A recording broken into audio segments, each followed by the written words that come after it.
Time's up. Have your own. Here it comes.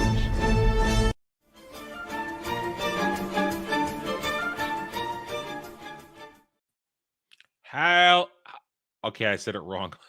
I So the Jew's the one that says Hail. He messes that up, and Dermy's got his nose in the camera. We're very professional stream. I was like poking at something inside of my mouth as I was shifted over. I was like, okay, so hail and howdy, everybody. Welcome to Doctor Who Cares Reviews, where we are just good at what we do. We're professionals. We are here to talk the end of the line for Shooty Who. It's getting towards the end, and this episode really is an example of somebody who, A, cannot write a coherent story to save their lives, in my opinion. Juno Dawson. And at the same time, someone who doesn't understand Doctor Who. And also, this is what happens when Shooty tries to have gravitas, and it doesn't quite reach the mark. You can feel him trying, and it's just not there. And then Jed gets to do a victory lap, or maybe he doesn't want to call it that because he was right. I had so many theories that I threw at the wall, so I don't think I necessarily deserve credit for one of them happening to be right. I was right, sort of, in the end. Susan showed up. I've been saying that since last season. He had a wet dream about his goddamn granddaughter. It saved his life. Is that ew? It was kind of like that, yeah. Oh, God. And now I have something for that right here. I do have a particular post bookmark. I think it's from next week. I don't know. Maybe it's from last season and I missed it. I don't know. But I mean, I got a lot of different things. It's like I said, I got a lot of reactions from the reveal of our villain, which Jed got right, to other things about it. And then we've got images from next episode.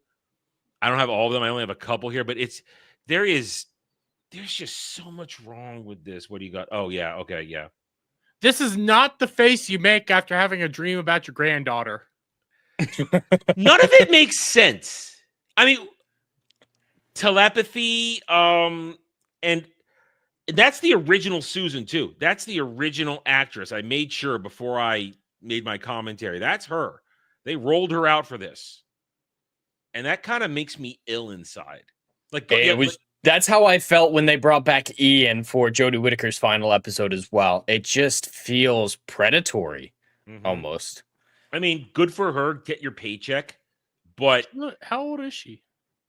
Well, I mean, that was 61 years ago now when the show started. 70s, 80s. She's at least in her 80s, I'd say. She looks good. Mid-80s. That's not me wanting to bang a gilf right there. That's just me observing that. I thought she was like 50. So she looks good for her age. 50?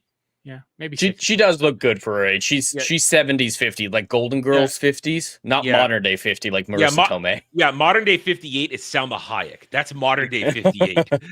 Yeah, we're talking there. I am all there for that every night. Classic 50s, yeah. Yeah. I would love to have a cookie made by her. That's not a sexual innuendo. That's me. That sounds saying, like one, yeah. That's me saying I want a cookie from my grandma. When we get to that scene, I don't know how you guys... you just said, I want a quickie. That's what it sounded like to me. I was like, God damn it. I heard quickie. It did sound dirty. No matter what he said, it sounded dirty. Anyway. All right. Welcome, one and all, across all the channels. We're happy to have you with us here, despite our obvious stupidity.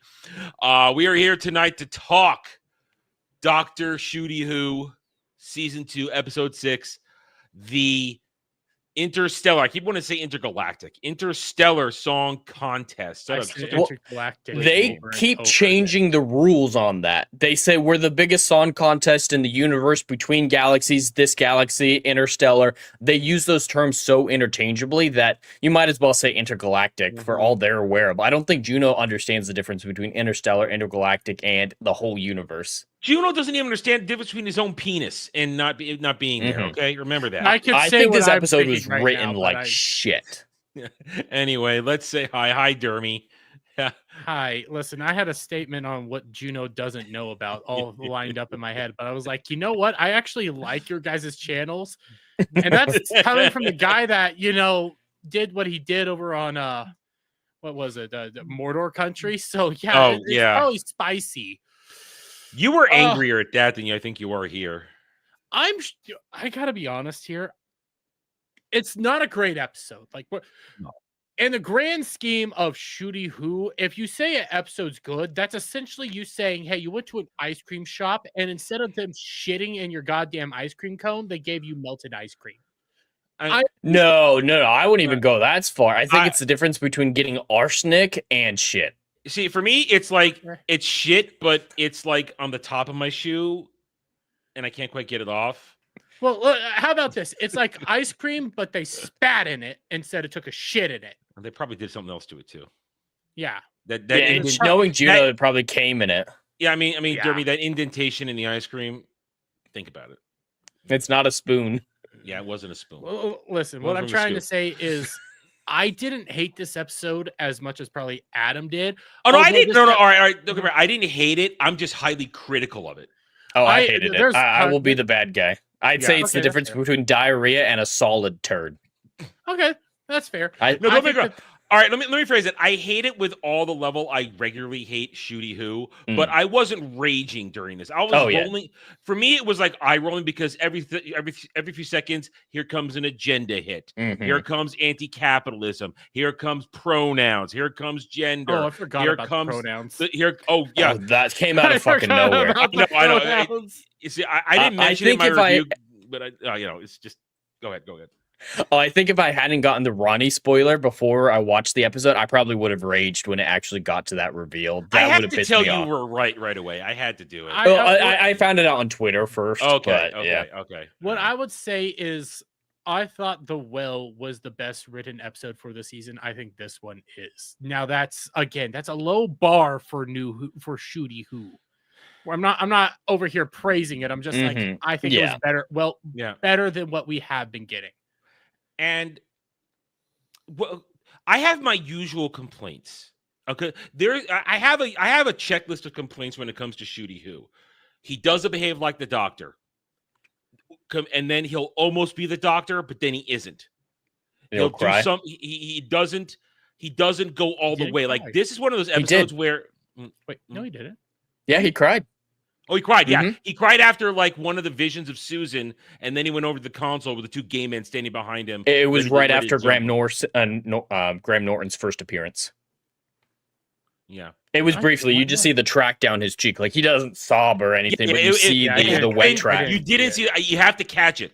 I used that for one of my screenshots in my video. Who's there? And Unit 1487. Yes, that was a fantastic moment. That's how to do it. That episode is fucking fantastic. That was great. And we got Kane. He saw Canine again for the first time. I love That's Kanan. Good stuff. That's good stuff, man. That was fantastic.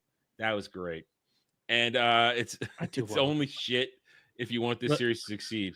The perfect. I mean, listen. I mean, that's fair. We're gonna talk about these activist fake fans a little bit later. We're gonna get through this first because a lot of that is in tandem with. Man, there's so many people that know what the fuck the Ronnie is now. Listen, I only knew about it because Jed has mentioned it a few times. Let's be honest, the Ronnie. And I looked it up when I was done to make sure, okay, how much of an antagonist was she? 3 episodes in the late 80s. When she was the antagonist, she was in more episodes than that.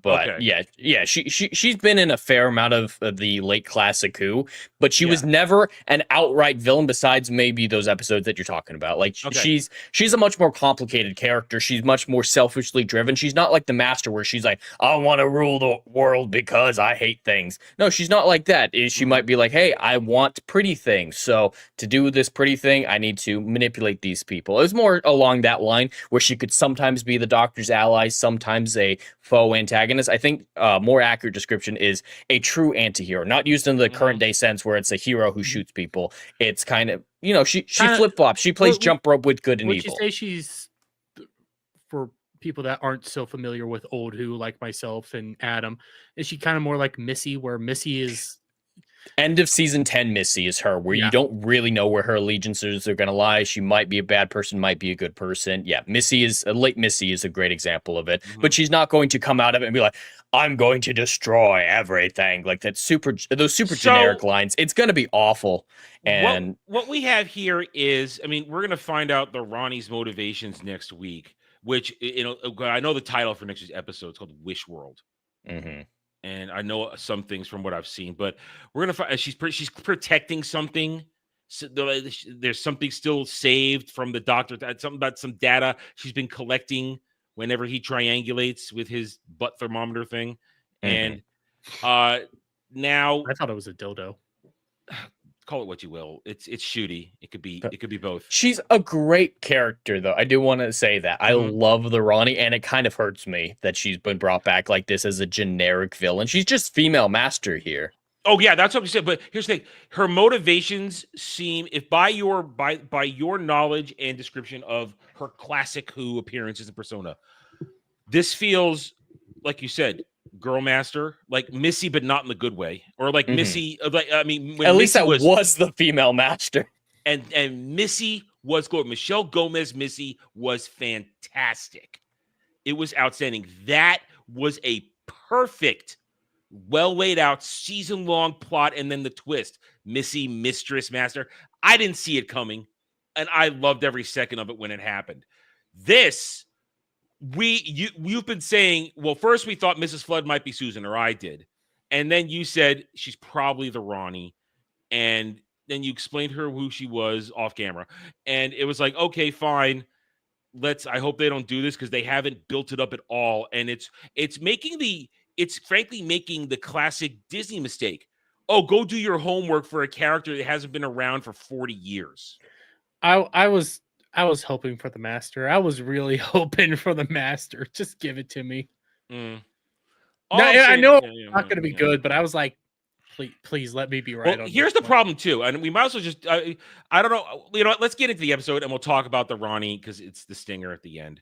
So, Shooty and Belligerent arrive at this singing contest, and I'll say what I said in my review. I don't like singing contests, but I don't really understand the culture, so I'm not going to make fun of them because I know they're not made for me. They're not. But I just like listening to people sing. That's about it. But I mean, it's just. But the way they try and push it on you through the video, through the show, is obnoxious, and especially because here is something, and I have a post that I'm going to share later. Once again, there's no consistency to Belligerent's character whatsoever. In this one, oh my God, I'm sipping my Slurpee, and I remember when my mom and my dad used to watch it with me, and we would vote on it. I was like, But first of all, Adam, don't you understand Eurovision? No, I don't. Aren't you excited for Eurovision? Everybody knows about Eurovision. Everybody watches Eurovision. I'm not in Europe. That's just I'm an bigotry. American, and even in America, I don't. Even here in America, I don't watch the singing show with American Idol. Yeah, that's it. I was like, I didn't even remember the damn name. I didn't even watch that shit. America has its own Eurovision, literally called American Eurovision. It only started recently, and nobody even watches it. Just call it like Meravision or something like that, not American Eurovision. Americavision.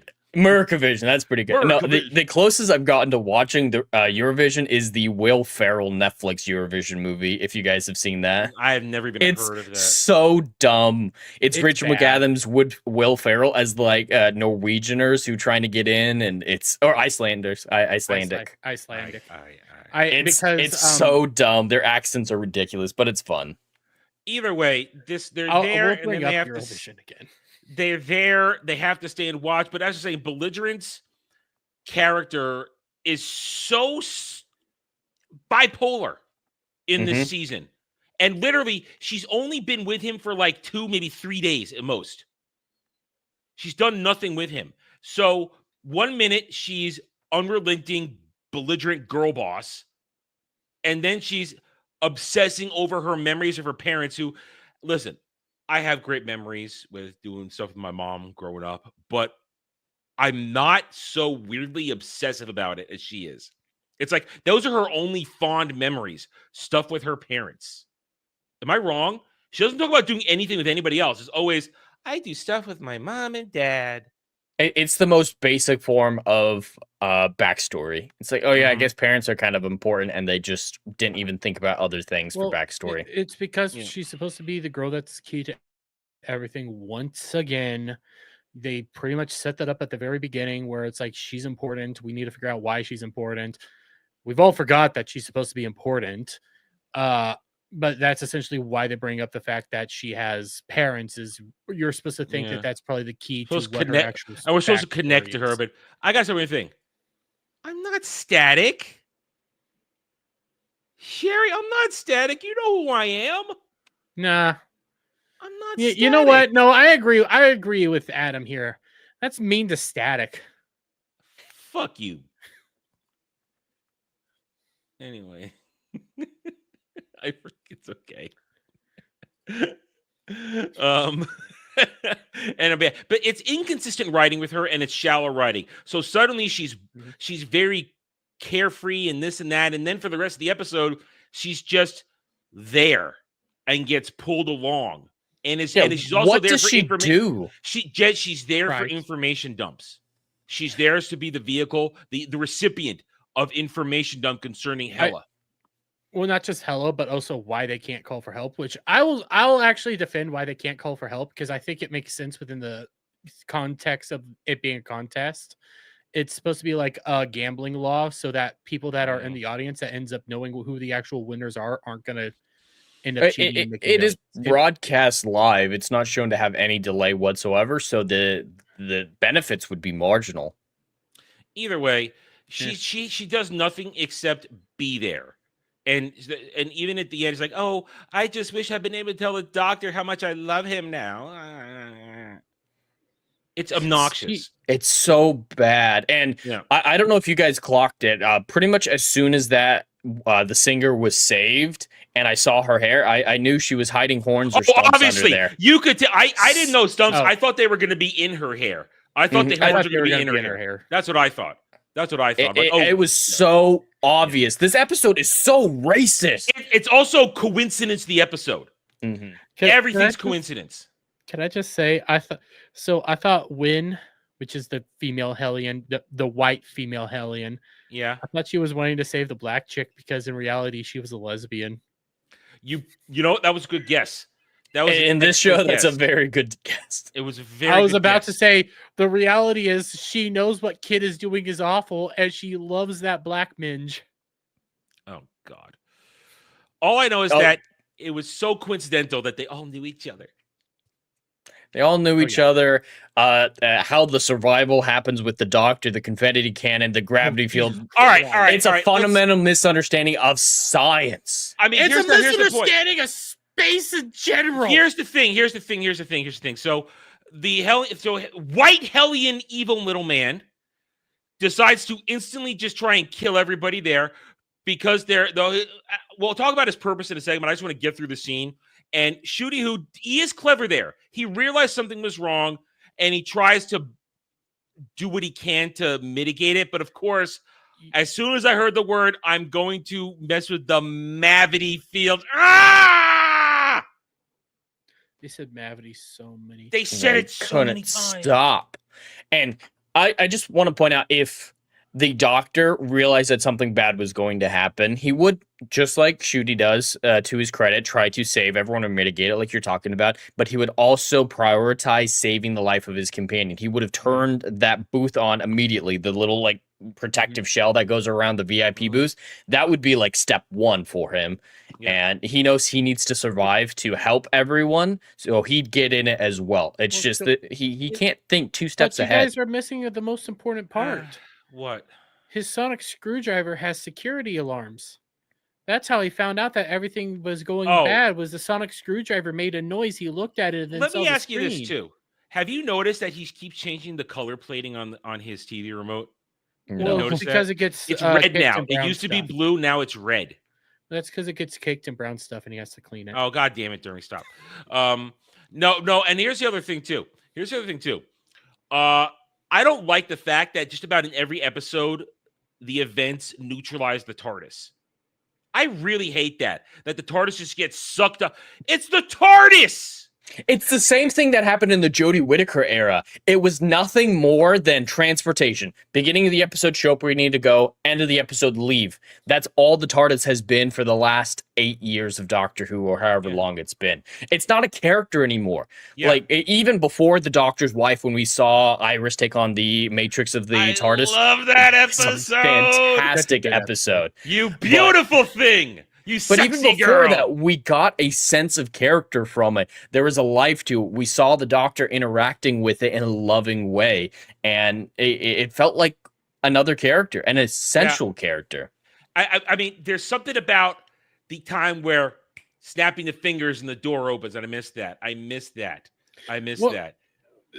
They keep forgetting that the fucking TARDIS is a living being. Yes. They keep forgetting that it has its own mind, its own sentience. And you go back to when like Rose opened up and absorbed the TARDIS within her.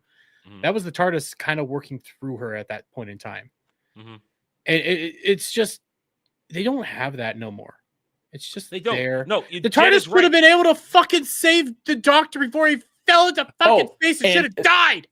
The TARDIS has security features on it that we've seen before, where it can change its mass to protect itself. So if it's going to be sucked out in a way that doesn't follow decompression science in any way, shape, or form, it would have increased its mass to stay grounded. Mm-hmm. That's why when it gets sucked out, that was when my eye roll one was like, oh, here we go again. We're disrespecting the that TARDIS. suck out scene, it doesn't start in the middle and just do expanding circle of everyone coming out. It would be a matter of distance. So things close to the hole would leave first, and then down and down and down. So all the people should be leaving at pretty close to the same time unless they're able to grab onto something. Yeah, it should have been more or less instantaneous, not a wave formation or a funnel formation. And gravity is still in place on this station. I call it what it is. It's Mavity. I will hurt you. There's some form of artificial gravity on this station. Doesn't look like Coriolis, so it's some sort of artificial gravity. So with decompression, they would have bounced and been like sucked towards the hole a lot, but gravity would have retaken control and their bodies would slam back down to the ground. There would not be enough decompression to launch them out of the station. In gravity. In zero G, it absolutely could have. Yeah. So Shooty gets sucked into space, and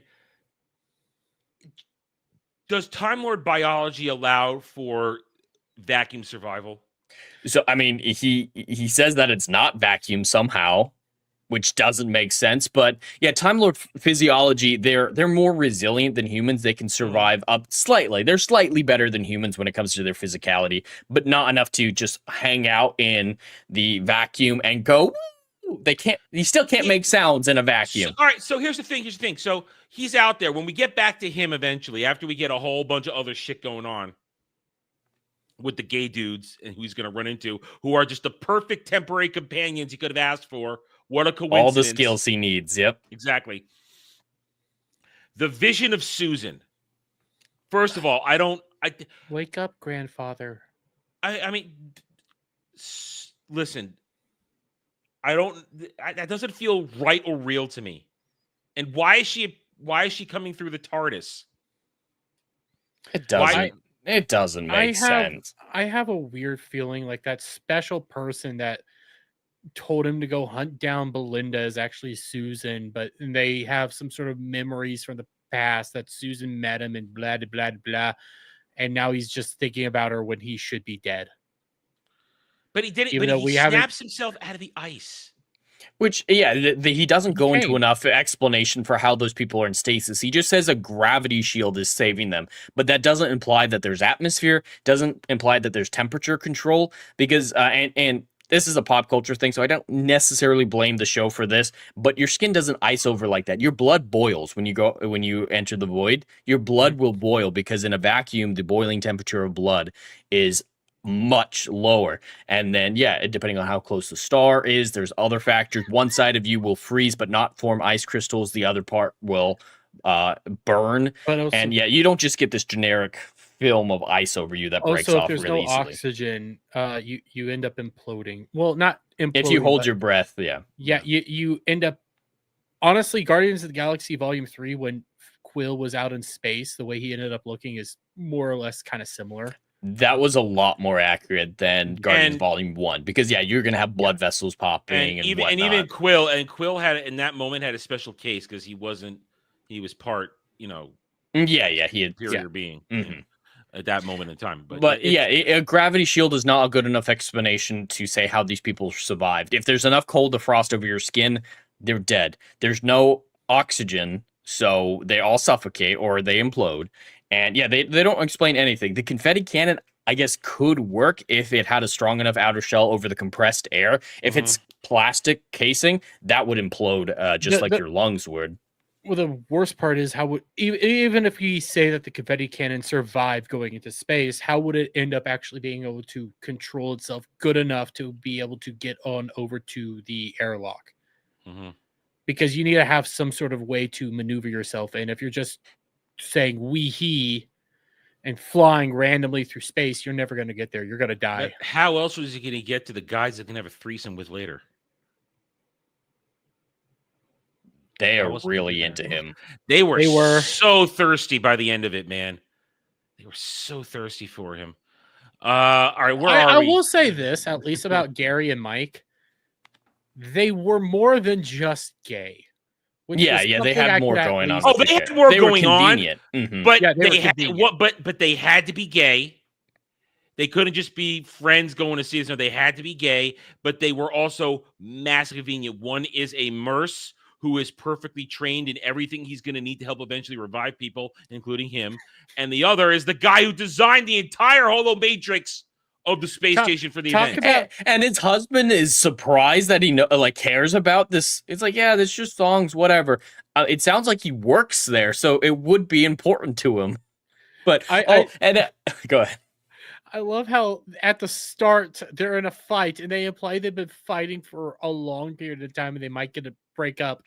And then by the end of it, when they all watch themselves just work together over and over and over again, they're like, we're fine now. They're also fine because they're planning a party with Shooty later. Oh God, they were.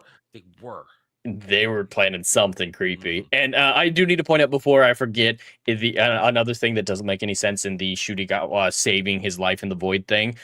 He swam through a vacuum. He was literally like doggy paddling through empty space to get to the confetti cannon. There's no air resistance, so you can't move around. This could have been way more interesting. Have him see the TARDIS. Have him find the nearest weighted object, push against it. That's how you make propulsion. Get to the TARDIS and then get back in. That makes way more sense. Jed, every Shooty episode needs to neutralize the TARDIS so that it can't be used.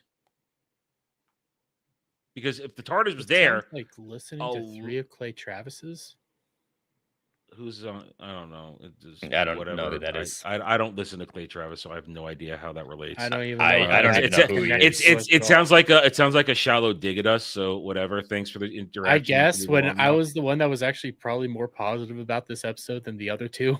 Yeah. Well, it's still stupid, but I'm still a little. We haven't gone to the good stuff yet. So I want to talk. All right, let's talk about this. Let's talk about the Hellions and their motivations and their actions. So the dumbest fucking thing. And just generic evil corporation because evil macapitalism. There it is. Evil macapitalism. Evil macapitalism. You can't even name the corporation. They can't even name corporation. But here's the thing. So their whole entire plan: kill 3 trillion people, so that everybody can see the evil of the corporation.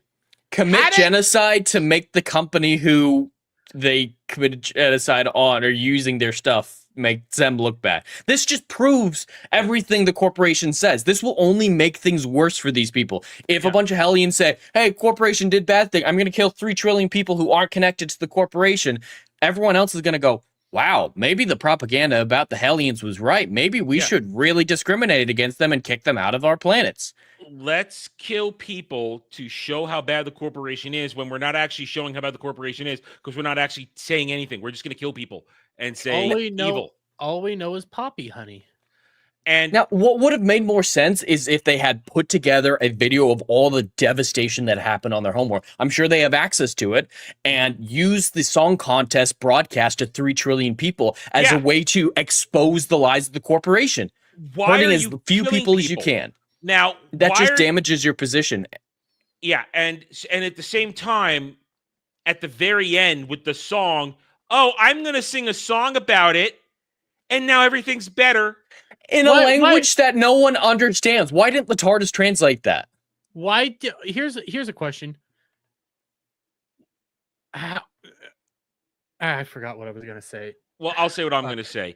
This ties into my checklist, what the Doctor would have done. All right, we'll get to what Shooty does to Hellion White Guy in a minute. But after the Doctor would have saved everybody, he then would have gone not to be capitalism evil, because that's what I've seen a lot of people online who are supporters saying, oh man, if it had been Capaldi's Doctor, he would have just destroyed all capitalism in a reign of terror and glory. No, he wouldn't. He wouldn't have. But no, he said the Doctor would have been, okay, I've stopped you. And now, oh, look, we've done. I'm going to do a Dr. Clever thing and reveal what this corporation did to your planet for real. Show it to everybody in a clever, fun way while giving a doctor speech. I remember. He doesn't. He loses his agency to a song. I have two. Everybody cries too, by the way. Everybody cried. Well, I'll tackle the song here. Okay. Well, here's my problem with the corporation. So they went to Helia for the poppies so they could get honey flavoring. Honey, yeah, fake honey. They make fake honey. And it made more sense to kill a bunch of people, burn the planet, steal some seeds, and have a propaganda campaign about how bad the species is.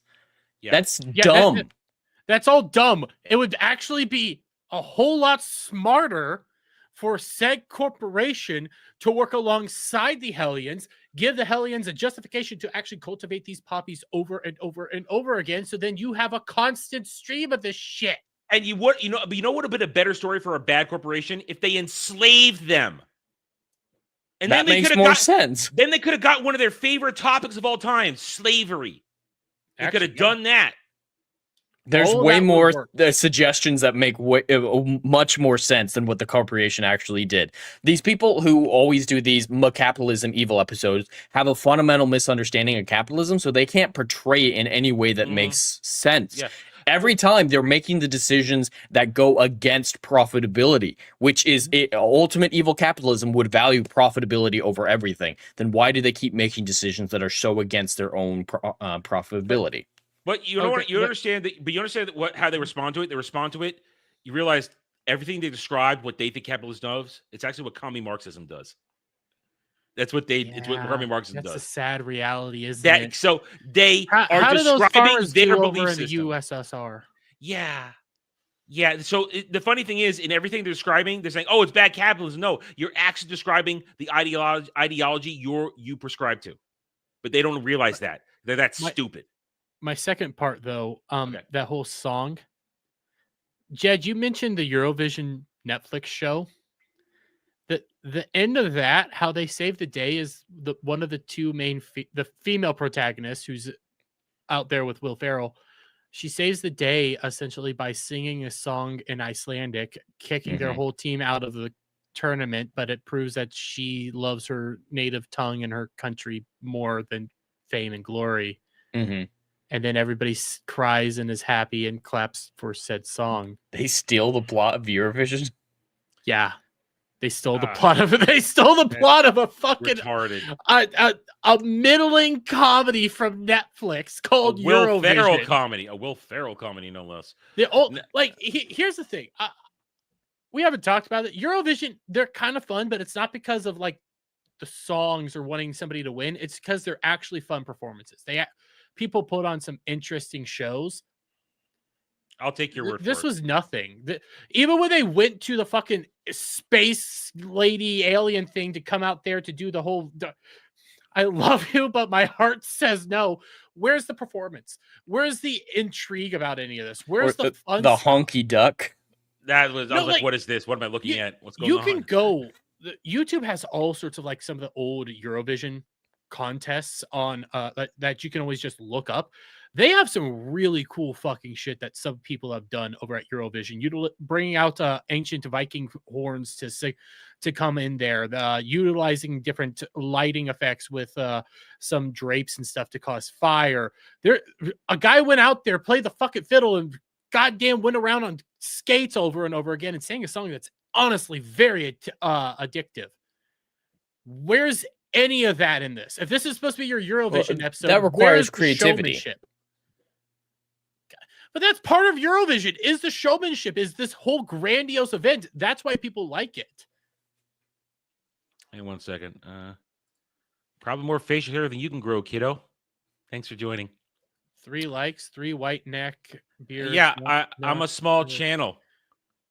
I'm a Same small here. channel. And just to remind you, I like the episode. But it doesn't change the fact that even though we'll go over the overnights later, still one of the worst overnights ever.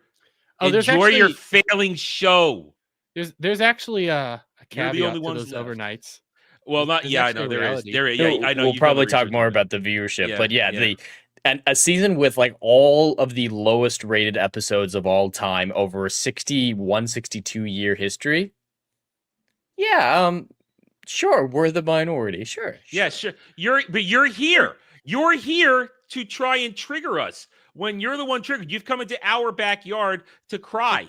We didn't find you. You came to us. So can I just enjoy? Hey, Adam, all we need to know is this person has a progressive pride flag in the form of kind of like an iron eagle. Yeah. I think it's called We Can Grow Facial Hair, and you probably can't.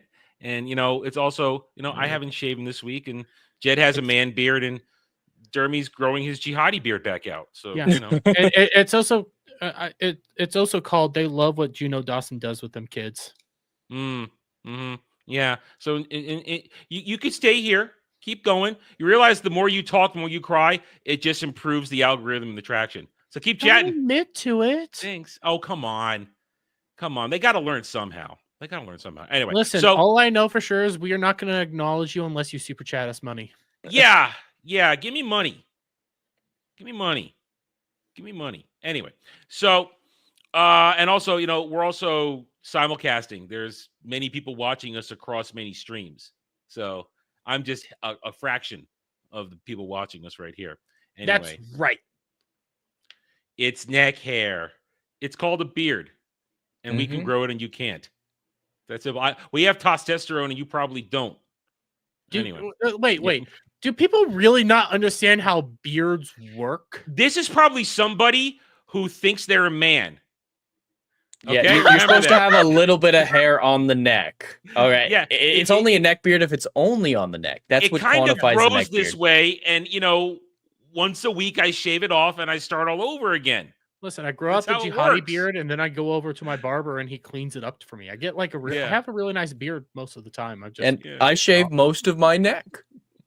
These people, it's just an insult that they don't understand. Just like incel, these terms mean nothing anymore. They don't fit their original definitions. They're just, I don't agree with you. That's all they mean. They're either a tranny who doesn't understand how facial hair works, or they don't have enough testosterone period to grow facial hair. So I prefer to think that they love what Juno Dawson does with them kids. I bet they do. They're all for it. They probably have the book. How do you think they learned?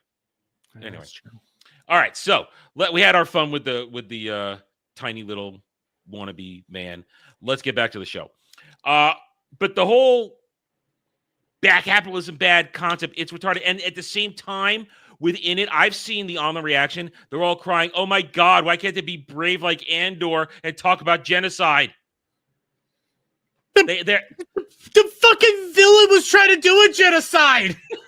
I know. A massive genocide. That is a galaxy-spanning genocide. Like, it's the biggest disaster in almost Doctor Who history besides the Flux. There's very few events that are as devastating as this one would have been. Besides, like, the occasional season finale. And either way, it's what we expect from people who have no understanding of storytelling, nor the concepts that go into actual socio-political type of situations. They don't understand how anything works. So they just throw it on there, and then the people who read it think they're smart and like, oh my God, it's speaking to me about genocide or speaking to me about capitalism bad. Yay, communism. That's all it does. When you try to break it down, you realize, wow, there's nothing to this because as Jed said, they don't understand how these concepts work. Yeah, don't get their overall messaging is just boring, bland, and it drives you away from the actual episode itself. When the actual episode, I'm still gonna say it's better than The Well. Like a lot of the things that they did there, and I'll also say like Shooty Gatwa trying to have his angry doctor moment. Let's talk about that. It's not bad. It's just it's not All right. it. Well, let's talk about it. So when Shooty thinks that Belligerent is dead, he thinks he can't save all those people. Hold on. Oh, Belligerent being dead doesn't make sense. He specifically says those people are alive in stasis, however the hell that happened. Okay. And he thinks she's with them. So they're by the context of the own episode and what he says, he should just think she's in stasis and be like, yeah, I need to hurry to get her to save her. Oh, that's true. And they have the very, very improper motivation reveal until later that he's now thinking of what fake Master did to fake Gallifrey during Timeless Children. Yeah, he said that they all died in one moment. The Master killed all of the Gallifreyans in this new version of the Last of the Time Lords instantly. Yeah. We're going back to Timeless Children, and that's motivation, but they don't actually give us that till the end. So none of his. I was even Timeless Children. You know what I mean? But it was because that's what he was talking about. Okay.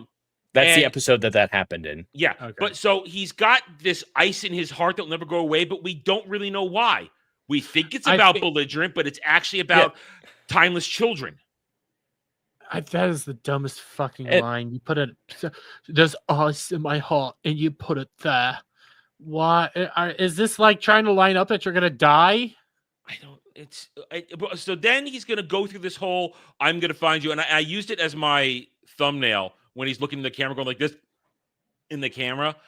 And here's the thing, and I was telling Dermy this, and when I was watching it, like Dermy, I'm gonna give Shooty a little bit of credit. He tried. He really, really tried to put something into it, but it just doesn't come off, especially when he keeps prancing around in the really tight pants with his ass sticking out. And the very, very tight female shirt. With his little chest hair protruding. And then he cries afterwards. And he's crying the whole time. The whole thing, every time he tries, there's something about either his performance or the visuals that just snaps you back to, oh, I'm just looking at Shooty Gatwa prancing around. Like for my review, I ended up taking 3 really important segments and putting it up there. I took when Matt Smith's doctor was trapped around all those weeping angels with the soldiers. That's during his first season. I can't remember what episode that is. That's Time of the Angels. Yeah, Time of the Angels. I think it's part 1 because he says there's one thing you should never ever trap in an area, and it's me. Mm-hmm. So I took that speech. I took the Dalek speech. You know, the speech when Eccleston is staring down the Dalek saying, I want you to die, just die. I destroyed your entire race, and I'm the one that did it. And then also, it was the best one I could find right at that point in time, but David Tennant, when they were dealing with the living sun, and when she talks about how humanity, you guys just take, and you never care what's actually there. Oh. Not his best line ever, but it's still good. But even like that, not as best line still trumps anything that Shooty Gatwa did there. That performance alone was just so much better. And it's like, I see you trying. I see you. Mm-hmm. But it's just not working. It's just not there. It's not in him. And once again, lies and propaganda. Nobody is banned. She's not banned. She's pretending to be banned over on. So which one of you is the corporation here? I'm the atom. I'm different than the corporation. That's a different thing altogether. But she's not banned. Dom's not banned. Kel isn't banned. Sleazy isn't banned. Nobody's banned. Lies and propaganda. Ban you if I could.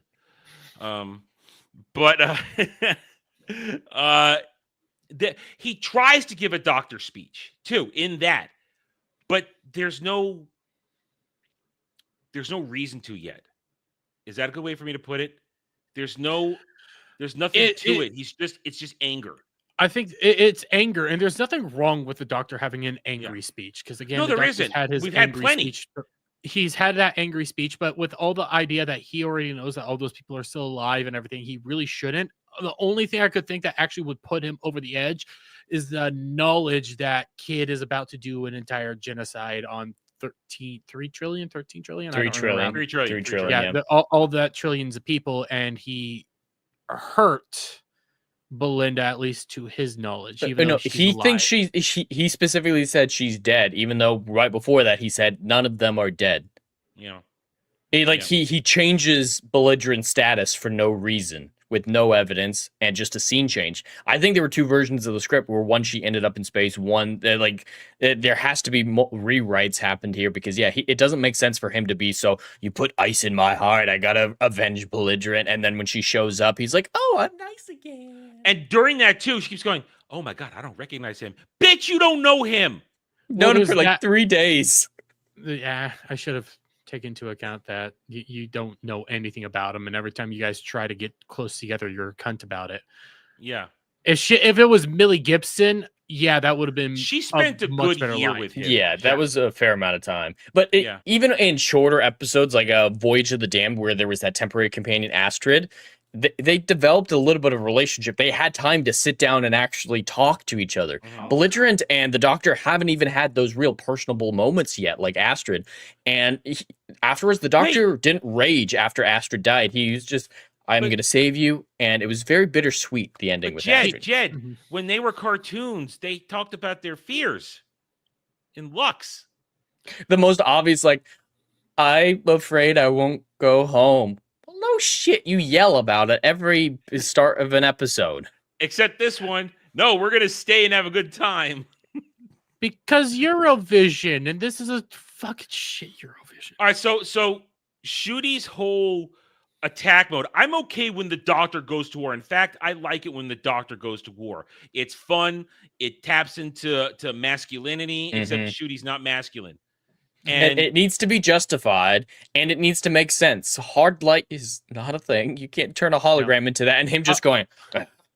Hard light is only a thing in DC.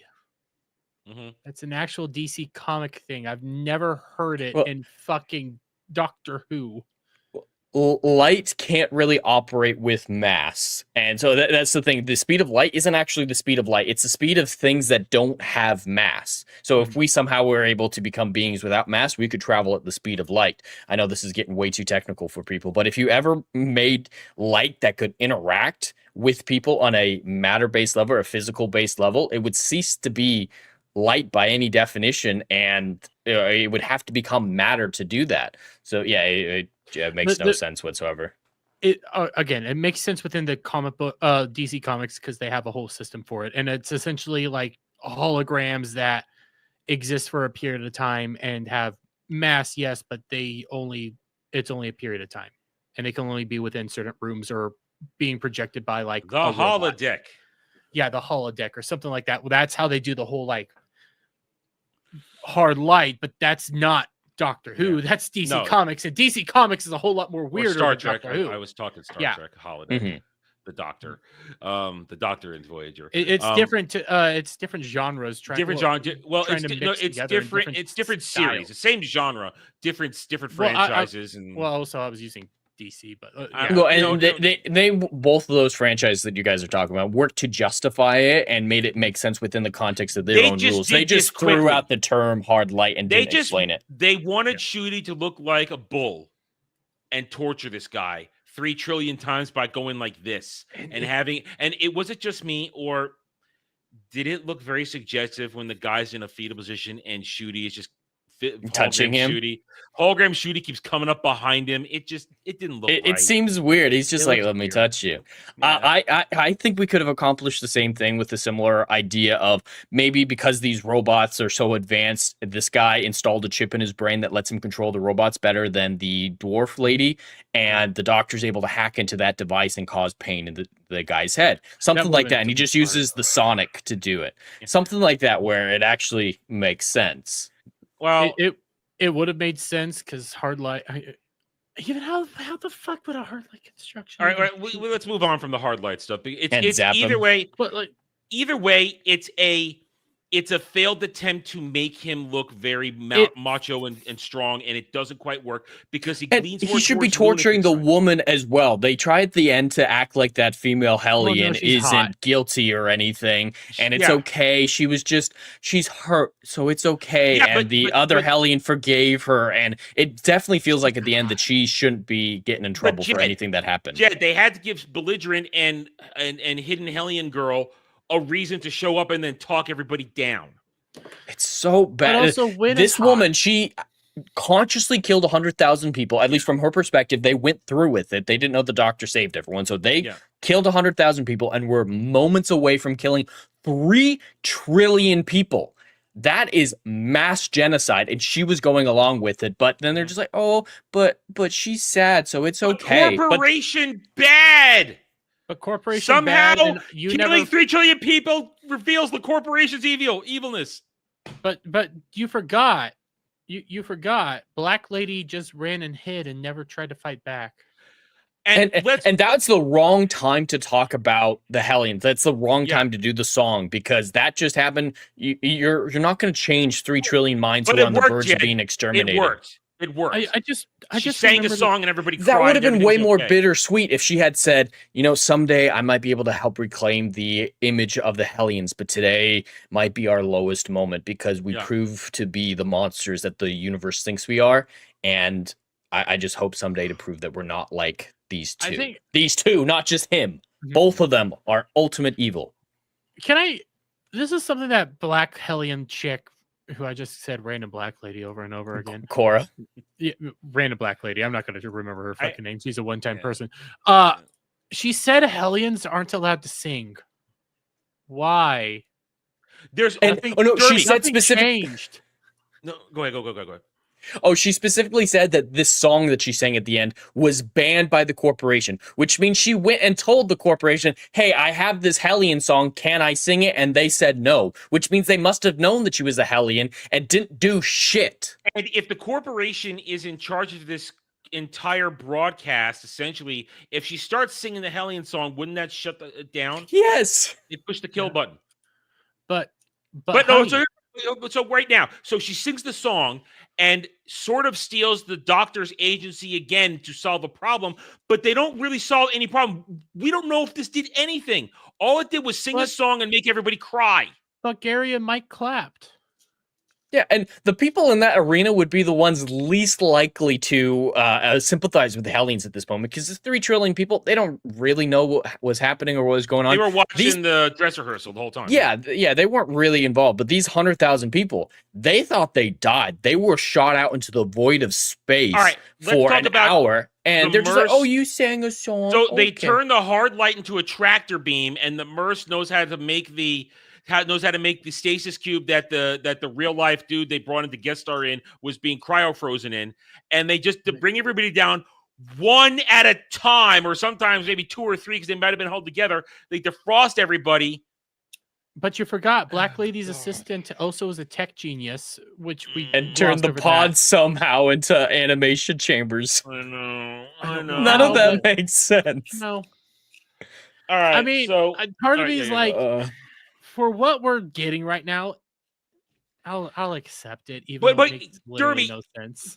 But what we just talked about makes my point. Juno Dawson wrote an entire story that set up a lot of plot points with no resolution had. Juno Dawson doesn't know how to write sci-fi and only writes gay books over and over. Zero and over experience, again. and it's evident. Yes, I think this episode is actually on the lower end of episodes. I think it's written very poorly. Oh, it's shallow writing. It's very shallow. The plot, every plot point is nonsense. Every single one of them. Whereas some of the other episodes, like The Well, for example, I think some of that could work with better dialogue, without the midnight desecration. But this one, I don't think there's anything that really could stand on its own with better dialogue.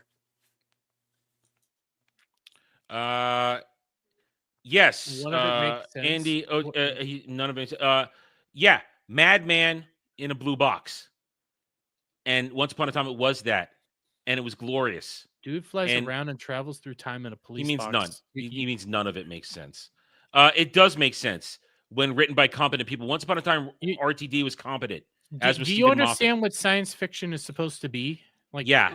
seriously, And- like actual competent science fiction actually takes concepts of real life science and applies it into a fictional setting. So yes, you might have aliens and space creatures and all sorts of weird, wacky, doodly stuff, but they have rules within every single universe. They have ways to actually combine actual science within this fictional world, and they make it make sense. None of this makes sense, and I'm the one that still likes eternally this episode. consistent. Yeah, there are rules for internal consistency. Plot is which were universal, followed for makes 55 sense. years. For 50 to 55 years, they followed their rules that they set up. It's only in the past 8 years that they have thrown the rules out the window to write more science fantasy. Go ahead. I hate the argument that it never made sense, or sci-fi never makes sense, or stories don't make sense, because that degrades any ability to look at objective quality. No stories have quality whatsoever if nothing needs to make sense, if nothing ever made sense, and then nothing has value. Honestly, storytelling as a medium, regardless of its novels, movies, shows, or anything like that, is irrelevant and valueless if there's no way to determine quality. Well, the ultimate thing is when somebody says that none of it makes sense, or it's a weird dude in a police box flying through space. No, it's a TARDIS that's actually broken. It has a broken chameleon system that is just stuck as a police box. But okay, let's actually not know what the actual lore is there. But think of it further. Saying that diminishes, the Dalek, Voyage of the Damned, any of the actual really good storylines that we've had throughout time that have emotional impact or anything like that. And it's a self-defeating statement, essentially, that nothing ever needs to be good. Everything's just shit over and over again. And if you like it, then what the heck are you even crying about? One of my But then that tells me that you never liked it. That tells me that you never enjoyed this. And it tells me that you have no real love for this. So why the fuck are you crying right now? One of my favorite images of all time. That's pretty great. I love this image. I love this image because that's what it is. And a man was a man, always will be a man. Still a man, baby. Still a man. I love that image. I love that image. I love that image. So in the end, though, so then it's all happy ending because of a song and crying. No, people get punished, but the corporation gets away scot-free. After all their anti-capitalism railing in this episode, corporation gets away scot-free, apparently. Apparently. Yeah, because all the images that they showed us, they never showed anybody else. No, that's her internal monologue being presented to us. So now Shooty and Belligerent skip on back to the TARDIS, have a hug, and they now are going to... And at the same time, he's still dealing with the Susan visions, and they get in there, and they're You forgot Graham. Oh, look, the favorite word. Yeah, you're here. Yeah, later. Yeah, run away, coward. Run away. I think it'll come as a shock to my wife that I'm an incel. Yeah, it'll be a shock. Yeah, and, so I don't have a girlfriend. I'm of questionable sexuality, so and I admit I just have bad luck with women. I got bad luck with women. It's that simple. I can admit that. I'm not afraid. I don't give a shit. Yeah, but coward ran away. Bye, coward. Bye. Thanks for stopping. You forgot Graham Nolan, but prior to Graham Nolan, it is Graham Nolan or Graham Norton. I don't. He looks like shit, by the way. He looks does terrible. Not look good. But Graham Norton, yeah. Yeah, Graham Norton. You said Graham Nolan. That's the comic book artist, you idiot. Shut up. I'm not a UK guy. Anyways, prior to that, I shit you not, they're talking about like different Eurovision songs. And of course, fucking Shooty Gatwa says this was his Rising of a Phoenix. For those of you who are unaware what Rising of a Phoenix is from Eurovision, it is a good song. I'm not going to deny it. It is a beautiful song. It actually has like a lot of impact, but it's sung by an Italian singer who's trans. And doesn't hide the fact that they're trans because they have a full-fledged beard. Moving on, we're almost done here, and then we're gonna talk. We got half an hour left. We still got stuff to talk about. So I need to talk about the Graham Norton stuff. Okay. Though. Okay. Yeah. Yeah. So the doctor randomly says the word Earth. I mean, not randomly, like it makes sense in context. And for some reason, this triggers the Graham Norton hologram to turn back on and explain to them what Earth is and what happened to it. Now, My problem with this is he specifically says the knowledge of Graham Norton was recovered from the wreckage of this demolished planet. Now, they specifically said that this Interstellar song contest was a continuation of Eurovision, that it is actually connected to Eurovision. It's not just a random because they song have the contest. host. They have the host. Mhm. Yeah. How is he alive? Well, they said cryo, but yeah, did they freeze him But before? how did he survive the explosion of the planet? How did he survive the explosion of the planet? Why was he cryogenically frozen? And Earth in the modern day it is a some species are aware of Earth in the present in Doctor Who, but it's not a very relevant planet. It's not culturally impactful. Humans aren't interstellar yet, so human culture like Eurovision would not have affected any other planet besides the one-off visitor. So there's no way that Earth culture would be so prevalent that they would go there to get Graham Norton's information and continue Eurovision without them and somehow rescue the host. Like, if the Earth is destroyed, humanity never had a chance to make this impact. Like, if in 500 years, like if Earth had never been destroyed and we became interstellar and Eurovision evolved into this, I can absolutely buy that. But if humanity's been gone for 500 years and it disappeared before it was interstellar, there's no way that Earth culture would be affecting all these other civilizations to this degree for the most televised event in the galaxy. I have another question. So Graham Norton ultimately says that the Earth was turned to dust, which take that as you will for a giant planet turning to basically dust. Yeah, it's a dramatization, but yeah dramatization. But if there is no actual Earth and it's just a bunch of rocks now, let's just say that. Let's and debris. Remember, in the premiere, we saw debris. We saw the Eiffel Tower. But these are retards. They don't understand what the heck they're doing. So let's say that it's more akin to like the Death Star shooting them. How do you get records of Graham Norton? Reasons? A nice computer hard drive floated out. Just happen to have Graham Norton on it. I don't know. But now they get triggered to try and go back to May 24th, next Saturday. And the TARDIS starts to cry. It goes all red. And a really great line. What's that sound? That's the sound of May 24th, 2025. And then the TARDIS door explodes inward. There's very few things that could do that to the TARDIS by Doctor Who lore. A Dalek Empire was listed as one of them. Empire. Not just regular Daleks. Like regular Daleks, it can't do shit against it. But at the end of the David Tennant run, he says that's a fully fledged Dalek Empire out there. Right now, that wooden door is just made out of wood. Yeah. I don't know what could have done that.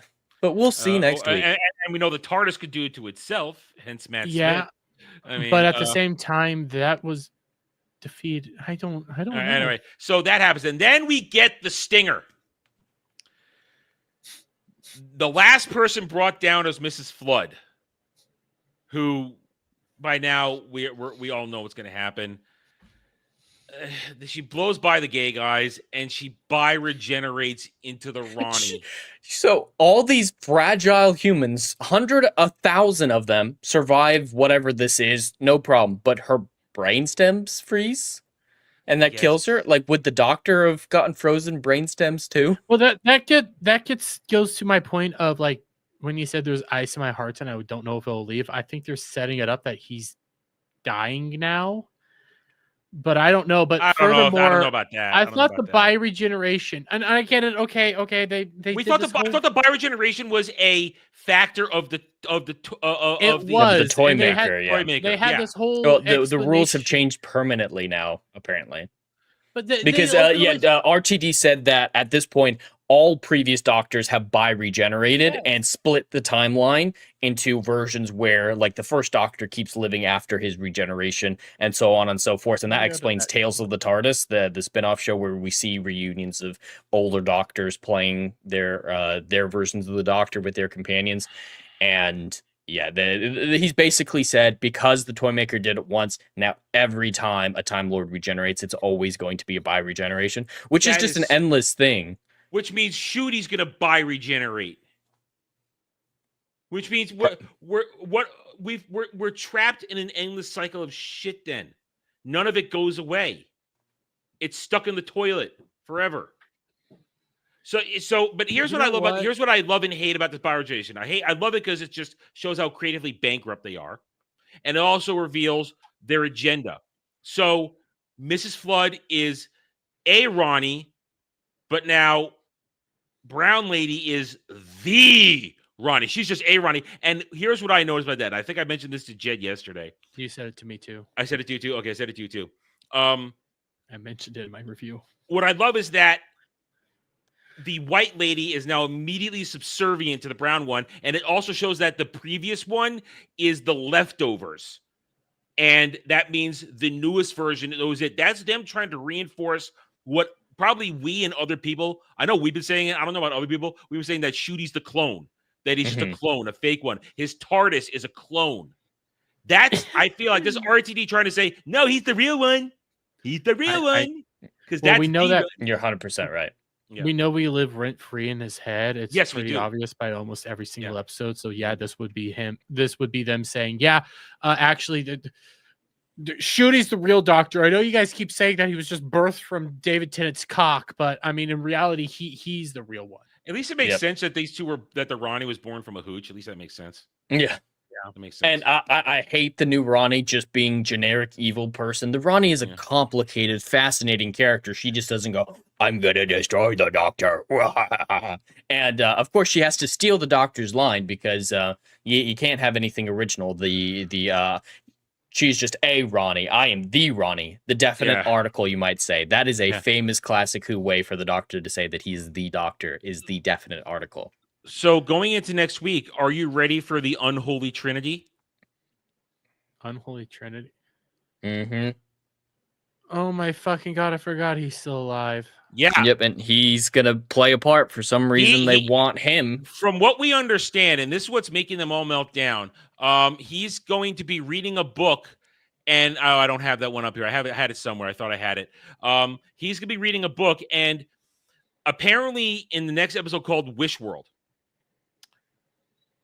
everybody's going to be so heteronormative, it's making the queerdos who showed up in my chat today so unhappy that everything's heteronormative. And that Shooty and Belligerent are going to apparently be a couple taking care of Captain Baby Poppy. Dermy, did you realize who the baby was, the little black girl from last week? You told me last week. Yeah, we did tell you. Yeah. And there's another I think that's going to be their child, and that's going to be the timeless child. Which I think Poppy's going to fall through the portal. Which means that's some sick fucking shit. It's like that movie you made me watch last year, Jed. Predestination, yeah. It's that movie you made me watch. Shooty is his own thing, and it comes to this right here. Here's a line: if this is from this week, right here, if you've got a granddaughter, that means you've got kids. Not yet. Now, yeah, that's a complete bastardization of the rule. Susan is not a future child of the doctor. Here's my guess. What they're doing? Susan might be adopted. They might change it. She's adopted, and he's never had kids. Well, he does say, David Tennant in The Doctor's Daughter, when Donna and him come across the actress who actually ends up being the Doctor's wife and David Tennant's wife in real life, there was Jenny, his clone, and he says, Donna, I've been a father before. He specifically says he's been a father before. It doesn't matter to these people. They're going to rewrite this shit. They've already been rewriting this shit. And this is what this line tells me right here, that they're going to say, I feel like this is where it's going. That's what it's my gut right now. I might be wrong, but that's what I get my take from. I mean, I wouldn't. It wouldn't surprise me. What if? One, it wouldn't surprise me if what you're saying is true, but at the same time, we have Susan. Okay, we have Susan. They're trying to do Susan again. What if she's baby adopted, Poppy? Jeremy? Now she's adopted. No. What if baby Poppy is actually Susan? That would be bad too. That would be really bad. I actually had a horrifying thought there for a moment that Belligerent isn't Poppy's mother. We have rumors that Jodie is going to be in the finale. Yes. And that Jesus. And if it is the timeless child that Poppy is, the Doctor is his own mother and father. Again, that freaking movie you made me watch last year, Predestination. They don't understand that that's not how any of this works. I want that to Predestination be is a true good now. movie, but It's so It's so sick and bad. so bad. It's such like a it. bad So- movie. so it's gonna be- it's funny, but So next week is Wish World, where it's a fabricated world, possibly made up by live action Eric, and they're all stuck in somebody. They're all stuck not knowing who they are for a while. What if Belinda is actually the doctor's daughter? she she has a fob watch that she pulls out at the end. There's Yeah. so many horrible possibilities with this. Because remember, Are there we any don't- good possibilities? No, there's no good here's- possibilities. no, moving forward. Hold on. There's other pics walking around where you see the Ronnie and live action Eric walking around holding a baby. They're walking around all holding babies in this episode. Some people are saying that that's the real Ruby or something. There's a lot of crazy shit being thrown out there by these stands. Now, at the same time, there's been an upsurge, an uptick of actual Doctor Who fans shitting all over this right now. They've been riled up on this as well. I mean, because like you said, there is this terrifying fear right now that they're going to yet again double down on the timeless they child. already have, Dermy. This will be I mean, like the 8th time they've done Yeah, it. I get they're going I to get do what you're something saying, with but it. people are. We've talked about it before. People think they're going to like do something very big revolving around the timeless child, not just like mention it or discuss it or something. They're going to actually like impact it and have like lasting impact. Like we've said, I that think so. potentially baby Poppy is the doctor that fell through the fucking portal. Like there's these things, or the doctor's his own mother and father. People have this feeling that something like that's going to be going on because RTD has something fucking caught up his goddamn asshole. It's what Jed's been saying. RTD likely has the idea in his head. I brought this in. I'm going to end this forever now. So I'm going to burn the fields and salt the earth so nothing may grow again. It's distinctly possible. It is. I think he's going to end it. I think he's one way or another. I think the rumors of BBC renewing it on their own after 2 years aren't true. With what money? With what money? That has been the ongoing thing. Like whenever you talked about this before, these rumors just popped up like yesterday, and I started seeing like they don't have money. They've openly said the only reason they had to go to Disney was because the BBC didn't have the funding anymore. And people are going to come out here and go like, well, they'll just go back with a smaller budget. No, we're not talking about, they don't have the money for the smaller budget. There's no reason for them to actually go on with this. They're not getting the viewership data anymore. They can't do anything. They can't justify even it existing at this point. Well, let's talk about the overnights. They actually go with that. Let's talk about there is a little controversy surrounding these overnights, which were higher than we expected. They were a lot higher than I was expecting. Yeah. It's all easy right, to fucking explain. All right. Well, I haven't seen the explanation, so yeah, Dermy, lead us in. Go for it. Okay. Legatus has mentioned it a couple times in the chat, but Dermy, go into it. The FA Cup was on the same channel just before Doctor Who. Mm-hmm. The FA Cup finale or final, the big game.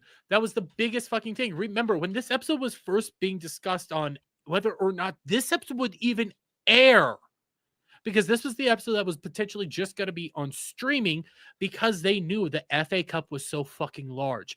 The easiest explanation as to why the views are so large is because people were watching the FA Cup and just left the fucking screen on. Mm-hmm. Left it on for a few minutes and then eventually turned it off. And how they count views. And remember, we know how all these services channels count views. 2 seconds, that's enough. Legitimately, think of it like the Super Bowl. I know I'm not comparing the FA Cup to the Super Bowl, but just follow me here. When the Super Bowl ends, when you're at these big parties, you just kind of leave the TV on. You don't give a shit after that. And all the sports bars are going to leave it on too. Yeah, everybody's just because the employees are busy. Yeah, everybody's just leaving that shit on. That's why those numbers are so high, is because everybody just left the fucking shit on. I'd love to see a breakdown of like where the peaks were and how far it dropped after the first 5 minutes. Beautiful. That'd be fucking beautiful. Mm-hmm. But we want to pull up those numbers. Go ahead. Yeah, sorry. I'm Yeah, I can. I'm Yeah, dealing with but Mellow, I'm dealing I've with the already Mellow got them Mondays. pulled up. I'm dealing with the Mellow Mondays thing. Sorry. Okay. So ahead. yeah, this spike is not what I expected. I figured because of the competition between the Cup and actual Eurovision that it would dip to be the lowest of the season. At this point, I still don't think we're going to see much farther down than 1.4, maybe 1.5 for the finale, because finales usually see a slight uptick. Mhm. So I don't think we're seeing under 1 this time. I was sure it was going to happen. I was so sure. I was really hoping they was. were gonna get it. I agree with you, Jed. This was gonna be the one that actually ended up doing it, if any of them actually ended up doing it. But the sole fact that we didn't get it. According to Daleks Are Forever, the show lost 2 million in the first 15 minutes. If it lost 2 million, it might have been below for the average. Then that adds to Dermy's explanation. They left it on for a few seconds and they just quickly counted the views before and then it went away. Gained it back in the last 10 minutes as people were turning on, because Eurovision, I think, was also on that channel. Mhm. So the bookends when people were ending the Cup and starting Eurovision. I believe Eurovision was on a separate channel. I could be wrong there, but I believe that one was, because somebody came into my comment section when we were first discussing this all those months ago, and they started complaining like, well, it's going to be fine, and Eurovision's on a separate channel. Well, I don't know. I don't have a fucking TV license over in your guys' backwards country where you have Dermy, nobody does anymore. Nobody has TV license anymore. They don't verify if you have it. You can go to the iPlayer with the VPN and just say, yes, I have a license, and they'll let you see everything. Well, I know, but it's just one of those things like, I don't know what your guys' rules are over there when it comes to like, I can tell you what channel Cartoon Network is, Fox, and all that shit. I know. Well, I used to. Daleks Are Forever is saying that they were on the same channel. They are? Okay, then I'm wrong. So then, more than I think that makes sense for that 10-minute rise that they had at the end. But just real fast, Daleks Are Forever. Yes, the TARDIS did become a sun briefly. That was only because when the silence blew it up at the end of season 5, it became a single, like a stable supernova, something like that, and it was warming the Earth. It was an explosion contained in one moment, spread throughout all history. So it was more an explosion frozen in time became a sun temporarily, but that was under extreme circumstances. But that explains this viewership, because this viewership doesn't make sense. Yes, even though we're saying this is good for this season, it's still gotta be in the bottom 10, bottom 15 worst overnight viewership in the show's entire history. I'm looking something up real quick. Give me a second, because I don't remember last season. I have them bookmarked. I'm trying to look at last year's numbers real quick, because I do believe this is lower than the majority of last year. That's 2020, 2023 is what I want. Not 2023. I want 2024. The rumor is that it's Billie Piper, from what I heard, and she doesn't look like Billie Piper anymore. If you've been looking at that, she's had some work done. I don't know if she has anything else going on. I think she's been trying to get her directorial career off the ground. I hope she stays with that. So, legitimately, if those numbers are legit, which they're not, they actually fall just under episode 4 of last year, which was the 73 yards, which my understanding had a similar situation in which the big game was on.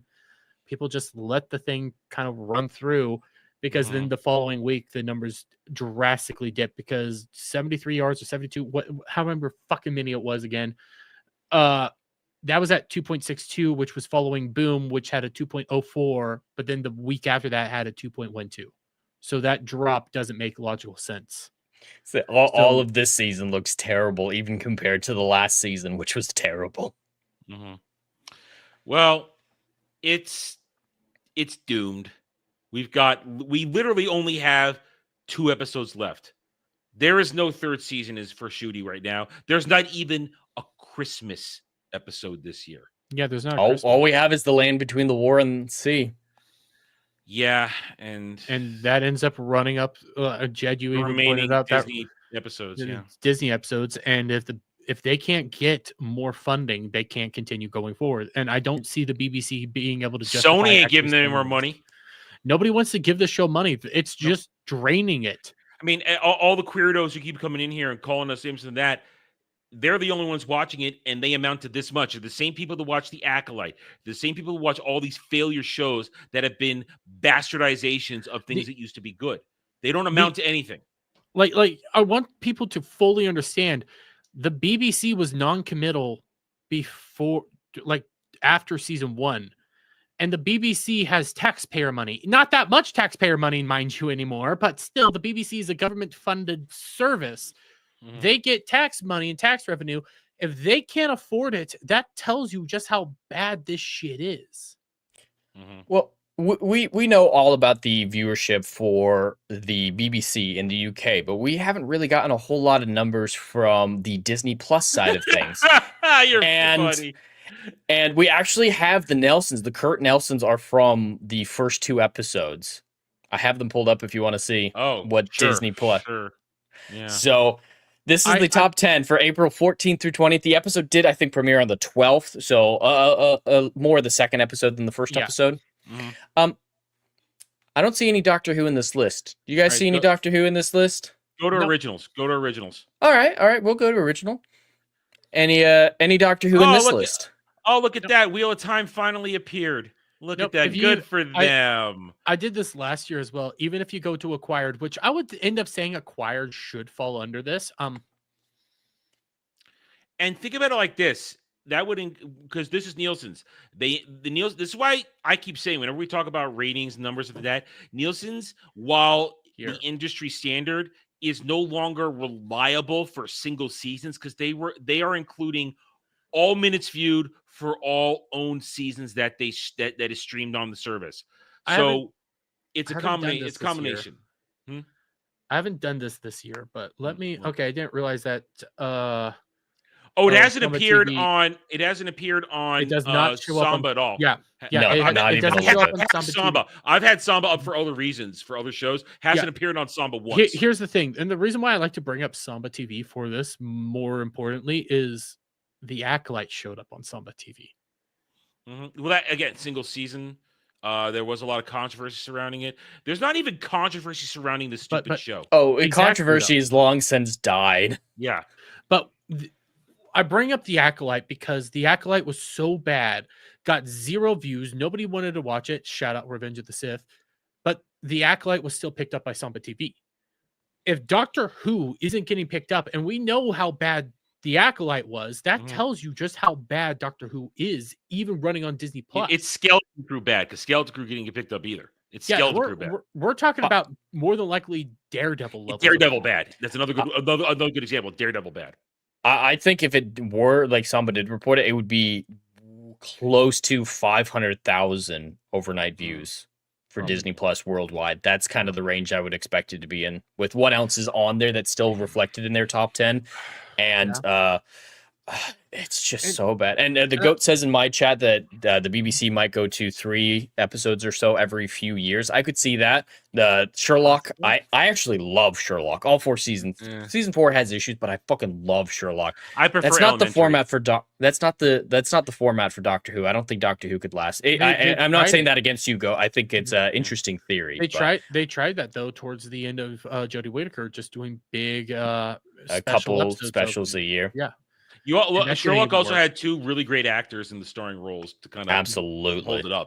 But like, I would say maybe 50,000 does make sense. But I also know like the stands will always say over and over again, but Disney Plus is putting it as like one of their top 10.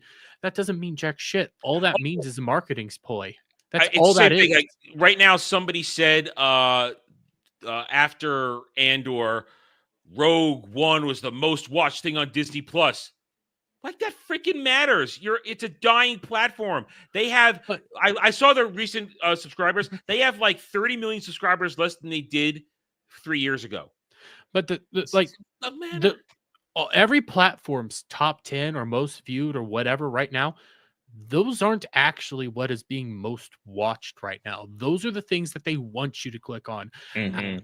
Normally, those things are what they've just put up there that they want you to They're watch. all They want new things, yeah. yeah, Mhm, it's mhm. it's normally something to as a marketing ploy because a lot of people utilize that whole thing when it came to Mr. Beast games and shit like that. Like, but Amazon's saying it's the most watched show right now. It's in their top tens. That doesn't mean anything. That's It's a the same thing marketing with ploy. Rings of Power. Well, Yeah. every time we look at the Nielsen's year round for decades, it feels like, as long as we've been looking at the Nielsen's, NCIS is always fucking there. And it's usually on Netflix. I think they're trying to transition it to Paramount Plus, but it's been on Netflix for a fucking long time.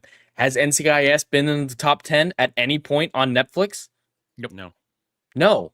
Even Yeah, though that's it's 'cause they're moving like it to- one of their most watched things. And they're trying to move it on to Peacock now because the Tony Ziva show's coming in. I'm really tempted. But The trailer looks all right. I'm so tempted. I love those two. Because it's separated from the dog shit the show has become. Mm-hmm. It's They've not been gone that- for a while. Peacock isn't worth it. It's not worth it. Well, gee, yeah, like I'm gonna watch on Peacock. Oh, that's true. Like take note, like what you said, like NCIS being on Netflix is the reason NCIS is always up there is because it's on Netflix. Everybody has Netflix.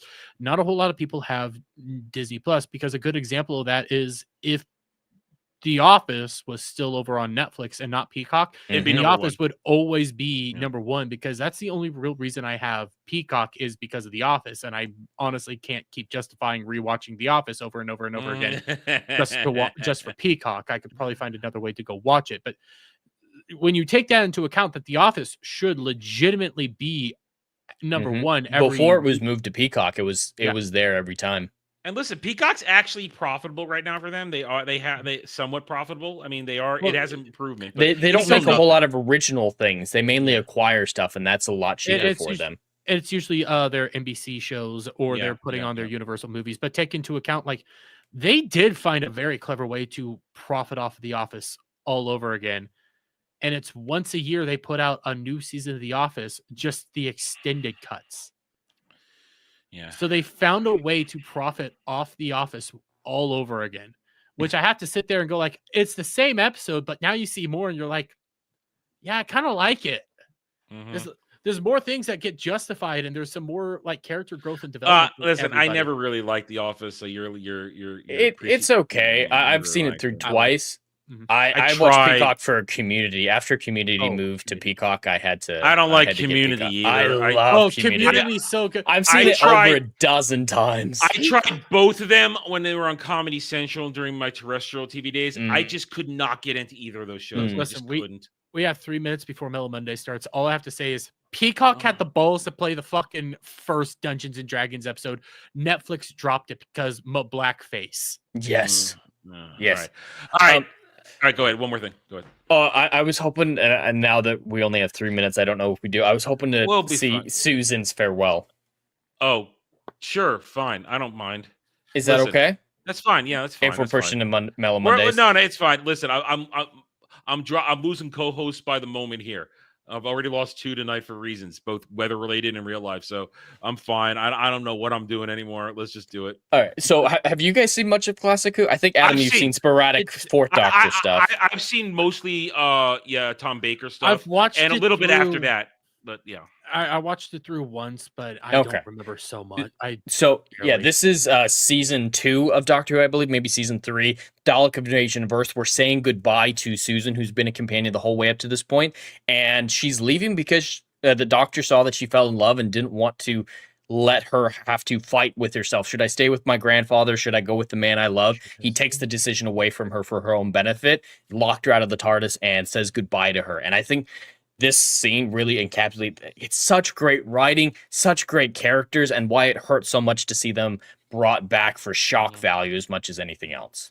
A post-apocalyptic, post-Dalek invasion world, so, there's that to go with it. Just pausing for it. If I remember, only like $3 for that was like $3 if I remember correctly. It was a full Dalek invasion, but they reused the same Daleks. It was like yeah. Prices. God, I love. You only ever saw like 3 at one time. A few. What the show used to be. That's the character we used to have. Does that seem like Ncuti Gatwa at all? I could see William Hartnell in David Tennant and Christopher Eccleston and Tom Baker. I see those William Hartnell moments. In Jodie Whittaker, she's derpy. Sorry. And Shooty's just gay mixed psychopath. Like, that's why I know we need to wrap it up, but that's why I was. Devil's going to be late. He's the only one I got left. We're fine. Okay. That's why I played those 3 moments from Eccleston, Tennant, and Matt Smith, is because they could capture that gravity. They could capture what was important there. And that was just a goodbye, and I was moved. There's so many great speeches with them. One of my favorites in speeches. Doctor speeches. Like the Capaldi run has all the issues that it does, but Capaldi carries it. Oh man! One of my favorite Doctor Who speeches is "This is a scale model of war." That speech is just incredible, encapsulating everything with the Time Lords, and which is a speech that Shooty tries to fall off and like, I'm the last of my kind, and I know how many times have we done that since Chin Balls now? I'm the last of Time Lords. I'm the last of Time Lords. No, apparently not. I will always love the Dalek speech more than anything when you have Eccleston just staring down the Dalek and the fear in his eyes and him knowing what this thing is and him just PTSD takes over. Well, we don't know it's PTSD. That's the brilliant part about that. We don't know he's got PTSD. Yeah, we don't have the information yet.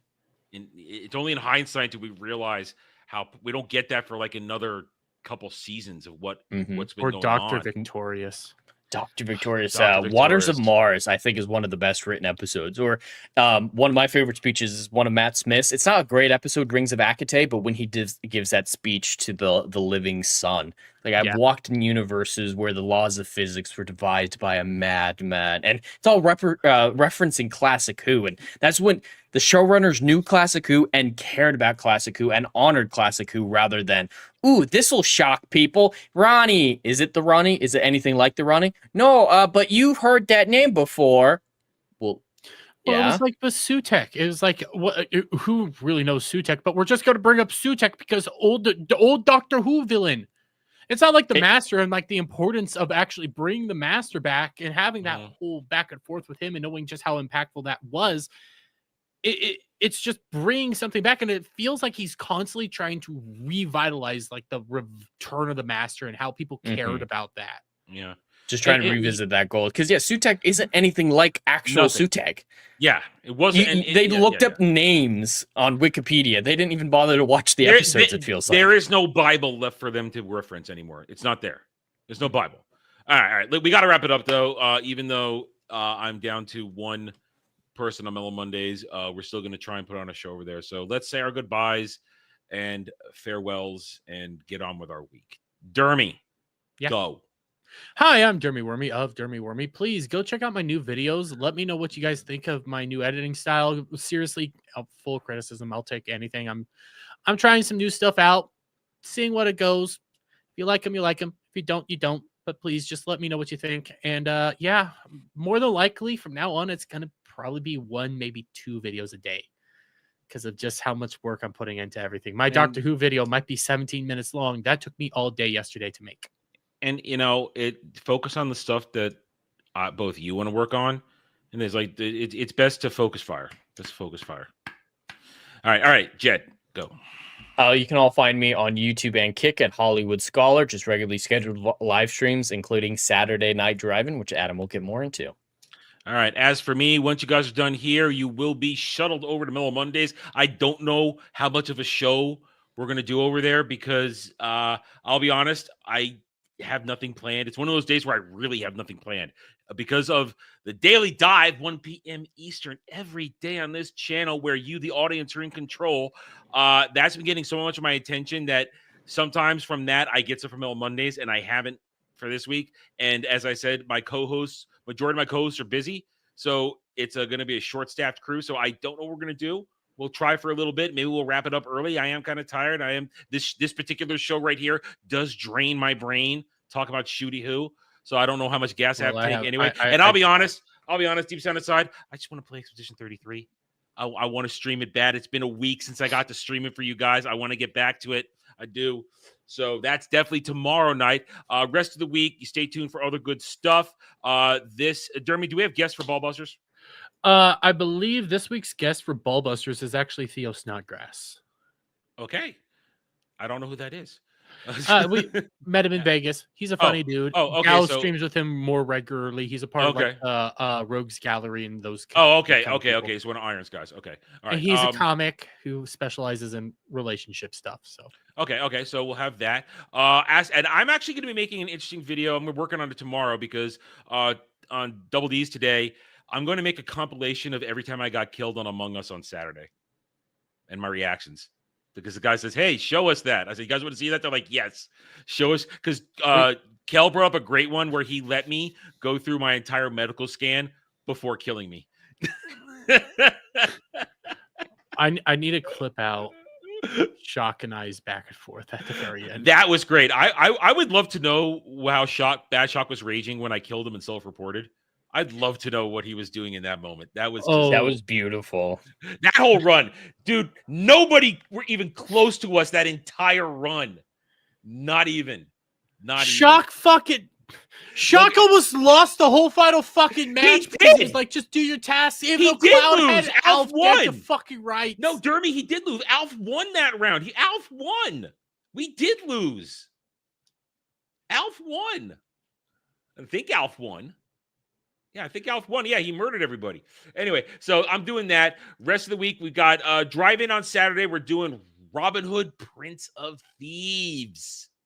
Good movie. Despite the fact that Kevin Costner didn't even bother to do an English accent, which in the end, I think is a good thing. I think it's a good thing. They didn't try to do it. I think it was really good. If you can't, better not to do it than do a shitty one. That's my stance on that. Better not to do it than do a shitty one. Anyway, or so better to cast someone better in the role. I like his performance. I think he's okay. I find it kind of bland. Yeah. Anyway, all right. So, Shock was streaming. I didn't know Shock was streaming his perspective. Derby, did you know Shock was streaming his perspective? He can't hear you. Oh. Private chat. Me? Oh, he lost it? Shit. Bye, Dermy. Bye. All right, we're gonna end it here. Bye, everybody. We'll see you later as soon as I get my things set back up here. Good night, everybody. Wait, no, got to turn the thing on, Adam.